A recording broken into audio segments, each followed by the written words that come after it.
Hi everyone, my name is Adam Kiefer. I'm your digital literacy teacher. Let's get started with today's lesson.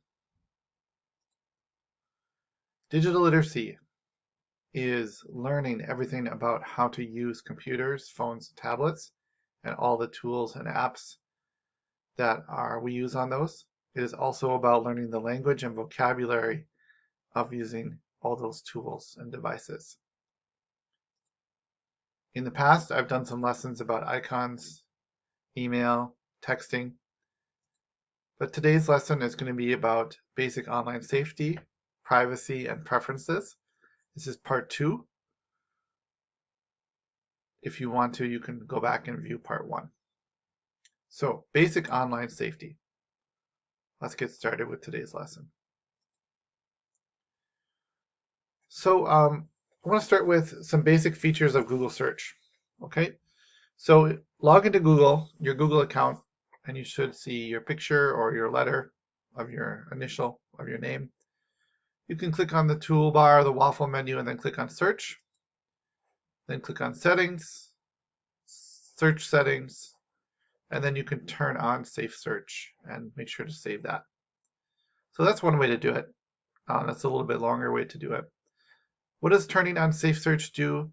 Right here, Google tells you, it says it helps hide explicit content. So it hides, it puts it away so we don't see it, explicit content, like pornography. Okay, so I'll talk about that in just a second. The other way to do it is to just do a search, and then once you get on the search results page, you can click on settings and then click hide explicit results. If you would like to watch a 6-minute video about this, click on this link right here. It will open the YouTube video, which is 6 minutes, and it will tell you all kinds of great stuff about this feature. Okay, but I'm just going to give you a brief summary. So again, it says hide explicit results. So what does that mean? Hide explicit results. Well, explicit in this context, explicit means something that contains pornography, and pornography is sex, videos or pictures of people having sex, nudity, which means people that are naked or no clothes, extreme violence or something that's very bloody, and other things that would be helpful for children, like illegal drug websites. So when Google says Google will hide explicit results, hopefully when you search for something and you have the safe search turned on, it will not show these things. And these are the things that most of us agree we should not show to kids and kids should not see. Okay, so that's safe search. Now let's talk about all the other search tools that Google has. Searching quickly and efficiently and effectively and using the search tools is a really important skill. Everyone needs to know how to use Google efficiently and effectively. All right, so I just want to point your attention to the tools on Google. So again, this is the toolbar you see when you're on the website, not on your phone necessarily, but on your phone you should see something similar as well. But this is what it looks like on a computer on a website. Excuse me. So I Googled cats and I got a lot of results. And it's showing all the results, but you can narrow down your search according to these topics and in other ways too, which I'll show you in a minute.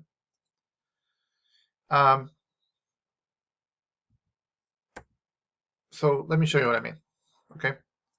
So here I'm going to go to Google. I'm going to type in new cars, St. Paul. All right, so Google shows me, and it always shows me an ad first, of course, because it's Google. And they show you Google Map, and you can see, click on some of those places nearby St. Paul, and you can start seeing some local results. Okay. Maybe you want to click on news about new cars in St. Paul. All right. Maybe you want to click on the map and see where I can buy new cars in St. Paul. Again, they're always going to show you the advertisement first, and then if you scroll down after that, they'll show you So these are different places, and you can zoom in on the map and kind of look at these places by clicking at them. All right, let's go back. All right, you can search for books about new cars. You might probably wouldn't want that. Maybe there's some videos. Okay, so here's one. Walzer Subaru in St. Paul. Mountain of Maplewood Toyota. Here's a 1-minute video. So use these tools. Let's click on pictures. Use these tools to help you narrow down exactly what you might want to look for. All right? These tools are here to help you and make your search quicker and more effective. You can see that my safe search is on right there. Safe search on. Okay, there are also a couple other settings here. You on the settings tab, you can change the language. All right. So if you prefer to search in another language, you can click on tools, and then tools will pop up this whole other menu here. So right now we're in images, and you can choose the image type by different types. Okay. So let's say I'm searching for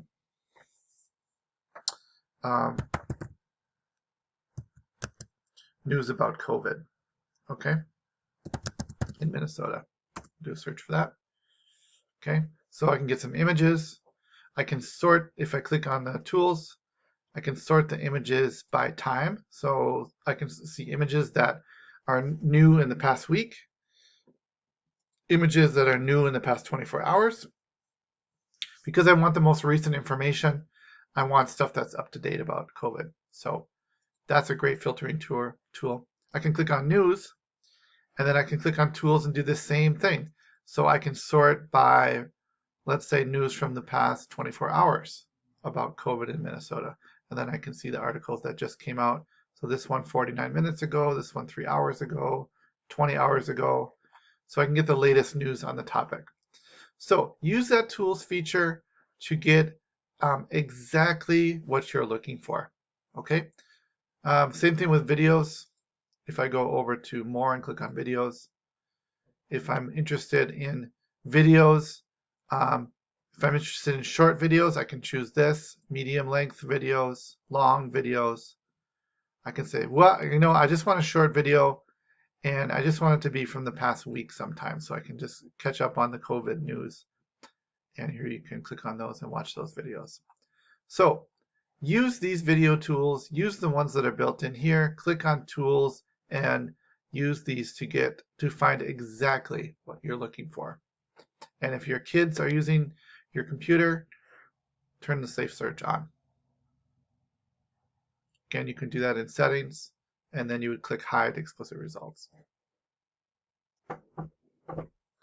Okay, I want to mention this. This is topic number 2 in today's lesson. This is about protecting your privacy and saving your battery with your phone. I wish I had time to show you this whole 6-minute video, but if you have updated your iPhone or iPad lately, it's got iOS 14 on it, and there are a bunch of new things on there that track all kinds of things about your phone use that I think are an invasion of your privacy and also use up your battery life. So click here. It will open a 6-minute YouTube video, and it shows you all of the settings you need to turn off on your iPhone. You can see here they do a nice job in the video of showing you exactly where to click in the video and exactly what things to turn off. So watch this video for yourself, and then have your iPhone handy, and follow along to turn off those features to make your phone more private and make your battery last longer. Same thing if you have an Android phone. I found a great video, 9 settings you need to turn off on your Android phone for the last update. That's a 7-minute video. Watch that video. Same thing, they show you and talk to you about why there's some things you should probably turn off in the operating system on your Android phone. So take some time after this video to click on the slides and open those links. Watch those videos, and then it will help make your phone more private. This is another great resource about with tons of information about privacy and internet safety, which is our topic today. It's called Common Sense Media. Common Sense Media is a wonderful free website. It's a safe website. It's a trusted website. There are links here for parents, for educators, for advocates. Lots and lots of stuff sorted by, like this is right now we're on the parents tab. So if you have kids and you want some frequently asked questions, and you can explore by age, some articles. It's very easy to use. There's videos you can watch, short videos about this stuff. This is a website that you should bookmark. It's not only gives you information and helps you learn new things, but you can use it to find movies, books, TV shows, etc. So for example, let's say I want my son to read Harry Potter books, okay? So I'm going to do a search right here, and there it is, Harry Potter book series. And Common Sense Media has done a bunch of reviews, and it will suggest that different Harry Potter books, so this is the first Harry Potter book, is appropriate for kids ages 8 or higher. Okay?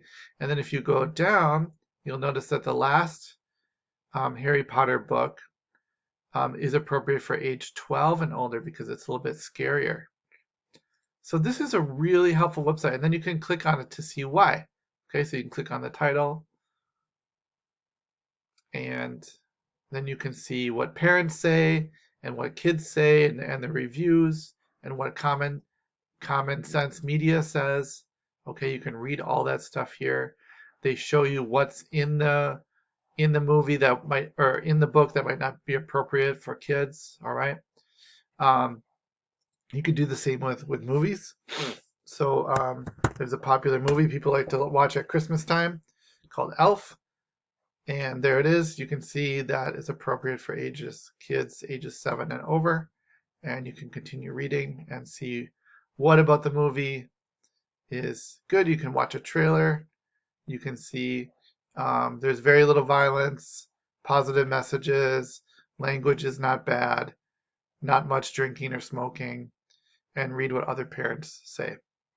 So this website is useful for so many things. So this is a website that you should bookmark and really remember and use when you want to look for information about what your kids should and shouldn't be using and watching online or on Netflix or reading.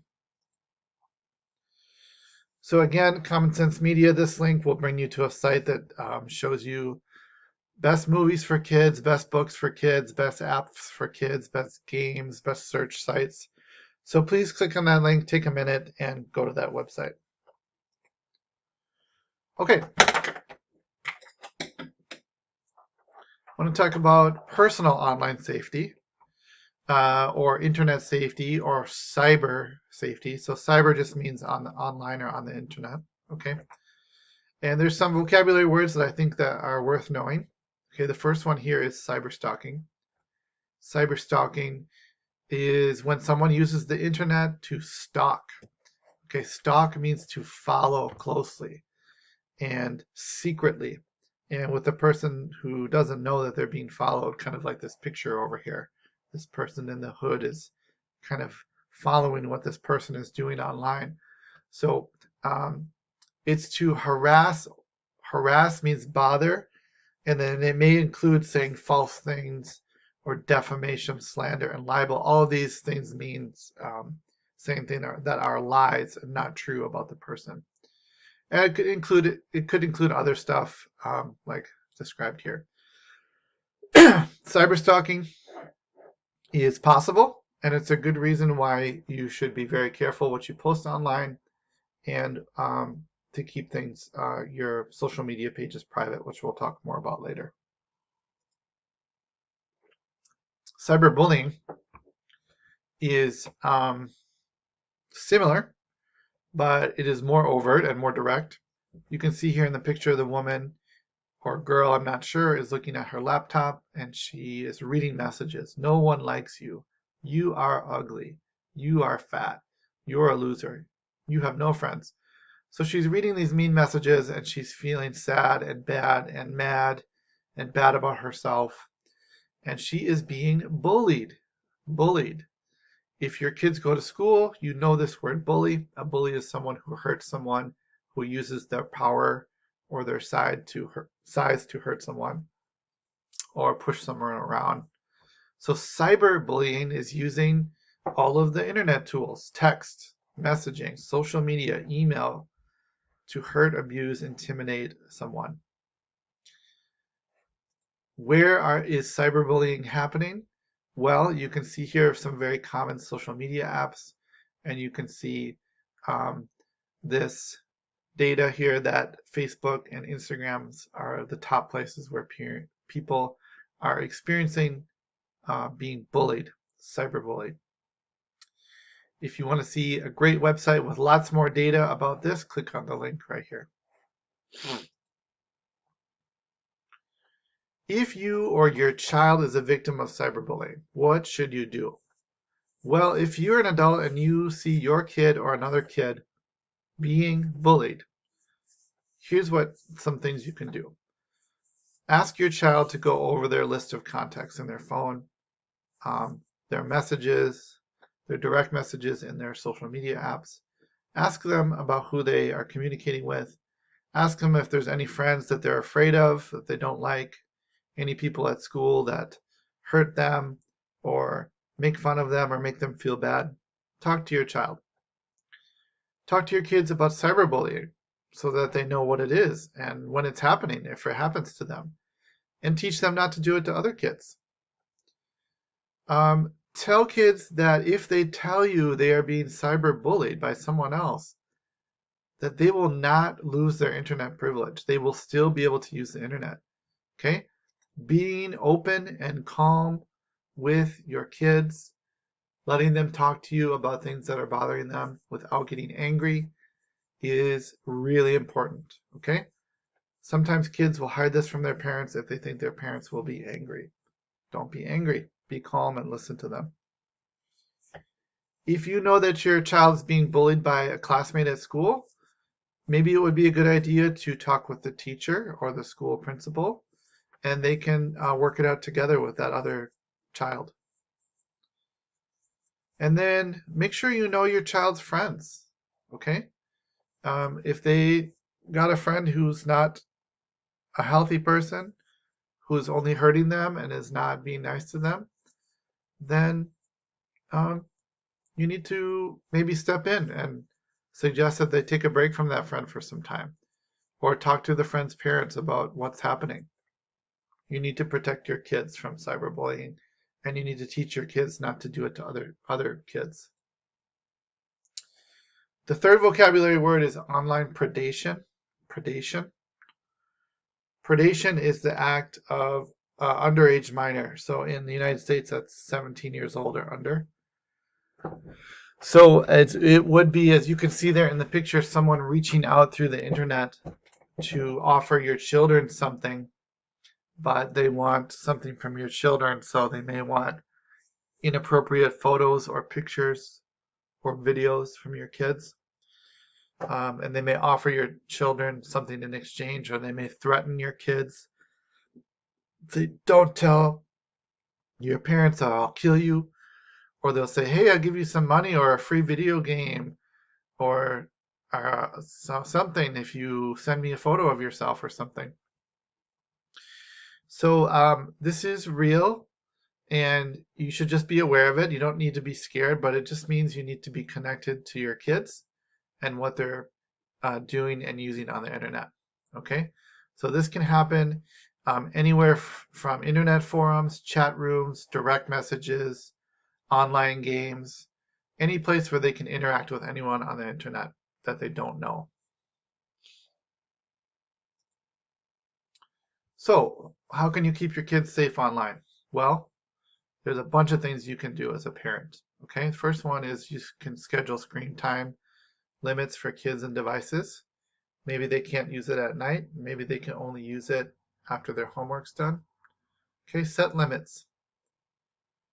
You need to be able to monitor what they're doing online. So monitor means to follow them, to watch them, to check on them, and just know what they're doing. You need to set some rules about social media. So social media is stuff like Facebook, Instagram, TikTok, Snapchat. Maybe you need to say they need to be 14 years old. They can only do it certain times of day. You need to teach them about maybe only accepting their real friends and not strangers. You need to be careful about who's following them and who they are following. And then this one's really important. You need to learn about and know the websites and apps your kids use. If you don't know what Snapchat is and your kid's on Snapchat all the time, you need to learn about Snapchat. That's just all there is to it. So you need to take some time and sit down with your kid, look at their phone, look at their iPad, ask them about the games they're playing, ask them about the apps they use, ask them about their favorite website, have them show you what they're doing, and spend some time learning about that. If there's some websites your kids are using and you don't know them, maybe just say, hey, let's take a break. Don't use this website until we learn more about it. And then you got to be open and calm. Talk with, listen to your kids, learn from your kids, let them teach you what they're doing online, talk to them about it, and keep the conversation open. Be calm. No need to be angry. Listen to them, tell them what you think, and listen to them too to hear what they think. Okay, let's talk about passwords. Strong passwords. You use passwords for everything. You got to remember them, and they got to be strong so no one else can get into your account.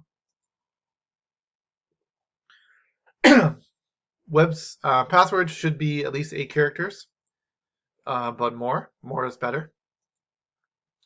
It should be a mixture of both uppercase and lowercase letters, so capital letters and lowercase letters. Should be a mixture of letters and numbers, and you need at least one special character. So when you see that special character, that means any of the things that you can type on the keyboard that are not numbers and not letters. So there's things like punctuation marks, the pound sign or the number sign, the money symbol. Okay, these are what we call special characters. They are not letters, they are not numbers. So strong passwords need all of these. So let's do a little quiz here. I'm going to show you some passwords, and you tell me, is it a strong password? Yes or no. All right, let's look at this one. Is this a strong password? No, that's definitely not. No capital letters, no special characters. How about this one? Is this a strong password? Yes, it's strong. Lowercase letter, capital letter, numbers, special character, and it's long enough. How about this one? That is not strong. Too easy to guess. This one is strong. 2 special characters, capital letters, lowercase letters, numbers. This one is not really strong. No numbers, no lowercase letters. And the last one is strong.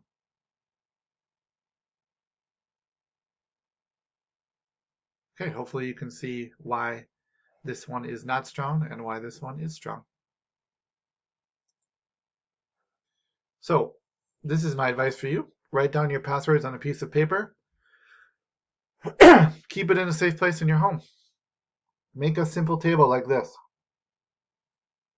2 columns, 1 column here for the site or the app, and another column here for the password.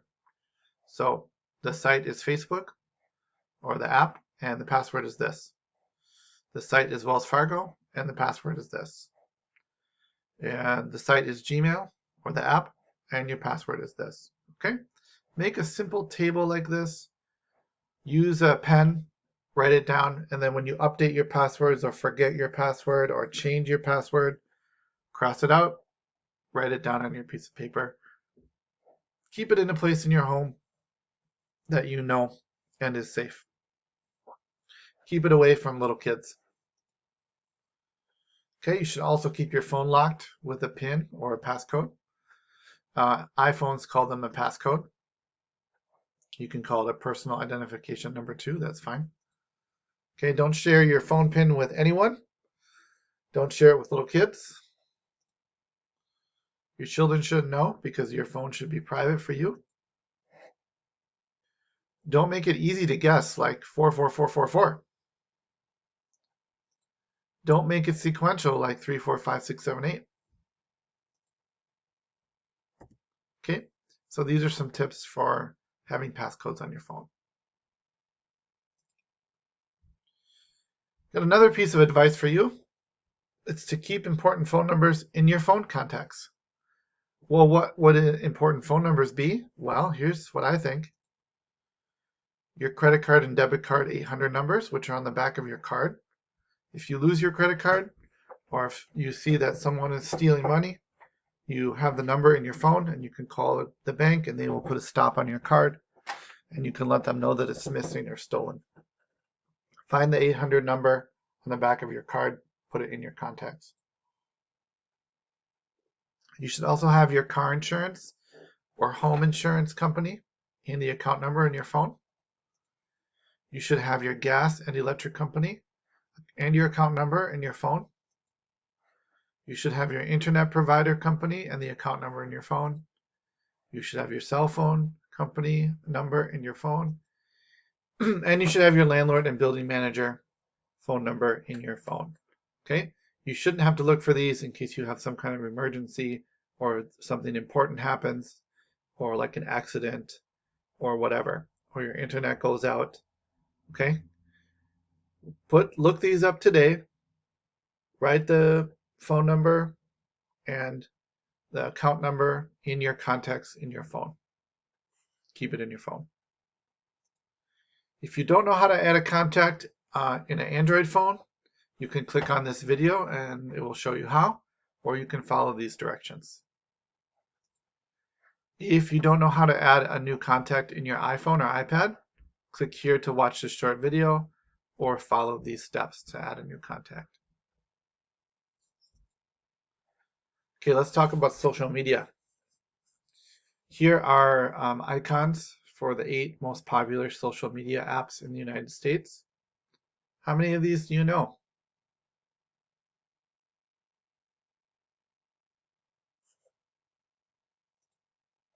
What is this one? How about this one?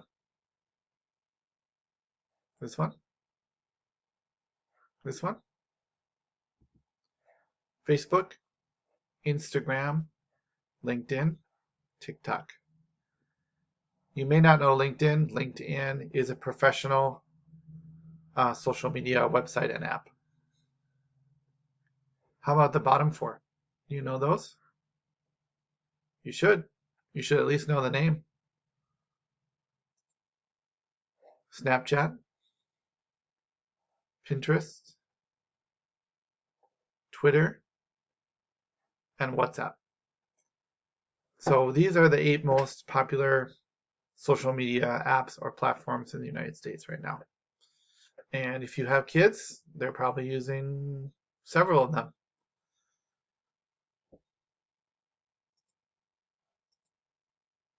So here's some tips for using social media.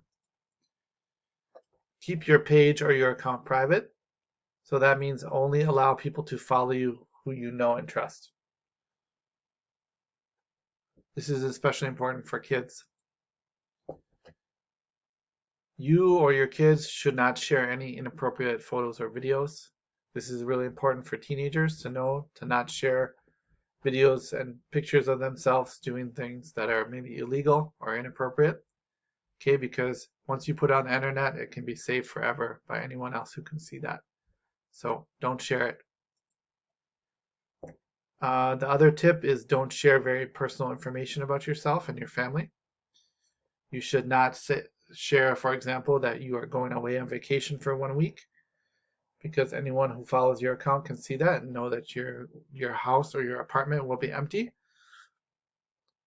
So just don't share very personal information about yourself. Keep that to yourself. But you can share your professional and educational successes. Those are good things to share on social media. Before you post anything, think about this. Is it true? Is it helpful? Is it inspiring? Is it necessary? And is it kind?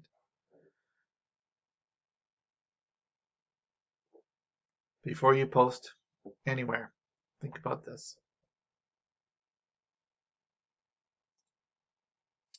Let's take a quiz. True or false? There's more than one way to turn on Google Safe Search. That is true. You can turn on the Safe Search, or you can click under Settings, Hide Explicit Results. Both of them do the same thing. I don't know why they call them different things, but that's what it is. True or false? Explicit means things that are safe for kids to see online.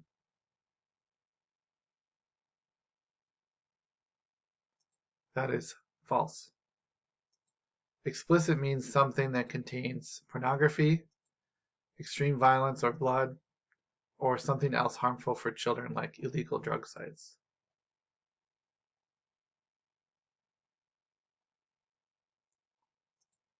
True or false? There are a couple different ways to sort Google search results to find what you want. That is true. You can use all the Google tools I showed you to search by image, map, videos, news, shopping, and then you can search by date, by length, etc.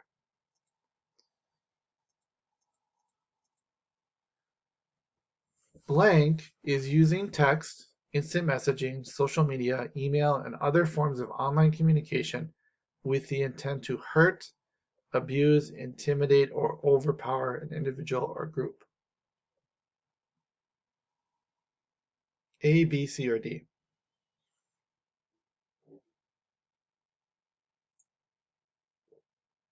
The correct answer is B, cyberbullying, because you're hurting someone, trying to hurt them using the internet. Cyberbullying. B is correct. Which of these is the strongest password? Which of these is the strongest password? If you chose C, you are correct. Capital letters, lowercase letters, numbers, special characters.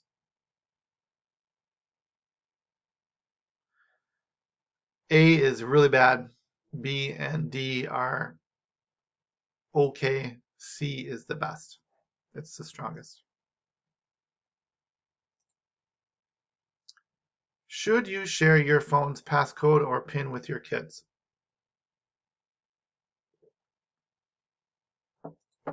No. Why not? Well, there's a couple reasons. Kids should not be left alone on the internet, especially little kids.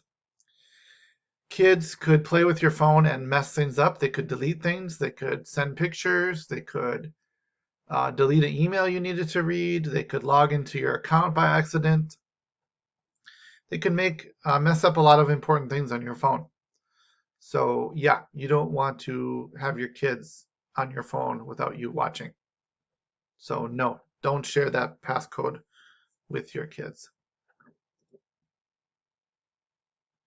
Which of these are good phone numbers to keep in your phone contacts? Credit card, debit card, insurance, gas and electric company, internet, cell phone, your landlord or building manager, or all of the above?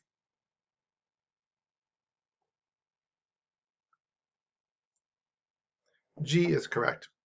All of these are good to keep in your contacts in your phone. What are the names of these social media? These three.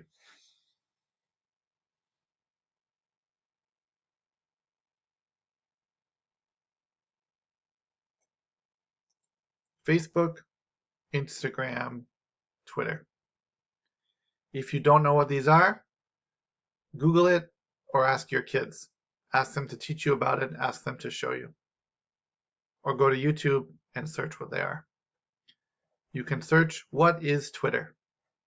Go to YouTube and try that. What are the names of these social media?